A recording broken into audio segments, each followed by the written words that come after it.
शोषण होत होतं तेव्हाच का विरोध केला नाही या महिलांनी? व्हिडिओमध्ये तर महिलाची संमती दिसत आहे अशा अनेक कमेंट सध्या अशोक खरात प्रकरणात येत आहेत. यावरून महिलांचं शोषण होऊन सुद्धा त्या शांत का बसतात हा प्रश्न पुन्हा एकदा समोर आला आहे.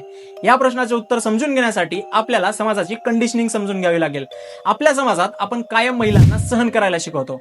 घरात तिला गप्प बसायला सांगतो, चुप रहा, जास्त बोलू नकोस, समाज काय म्हणेल हीच शिकवण लहानपणापासून दिली जाते. मुळात स्त्रियांना समाजात कधी शिकवलंच जात नाही की त्यांना विरोध करायचा आहे. मग जेव्हा समाज शिकवतच नाही तर तेव्हा ते बोलतील कसे? यासोबतच जेव्हा स्त्रियांसोबत असा काही प्रकार घडतो तेव्हा तिच्यावर अनेक दबाव असतात. सर्वात पहिला दबाव असतो सोशल प्रेशर, लोक काय म्हणतील. त्यानंतर दुसरा दबाव असतो तो घरची इज्जत, कुटुंबाची बदनामी होईल असं काही करायचं नाही. त्यानंतर सर्वात मोठा प्रश्न असतो की घरचे साथ देतील का नाही. बऱ्याच वेळा घरातलेच लोक तिला दोष देतात. तू कशाला गेलीस तिथे, काय घातलं होतंस, तुलाच समजत नाही, असे प्रश्न तिला विचारले जातात, आरोपीला नाही. या सगळ्या कारणामुळे समाजात महिलांचं शोषण होऊन सुद्धा त्या गप्प बसतात.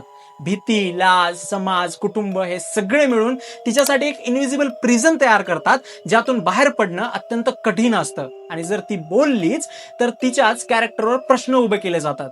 तिनेच काहीतरी केलं असेल, तिची संमती असेल असे आरोप तिच्यावर होतात. हे जर बदलायचं असेल तर समाजातील लोकांना पीडित व्यक्तीला दोषी समजण्याची मानसिकता बदलावी लागणार. विक्टिम ब्लेमिंगची प्रवृत्ती संपवावी लागेल.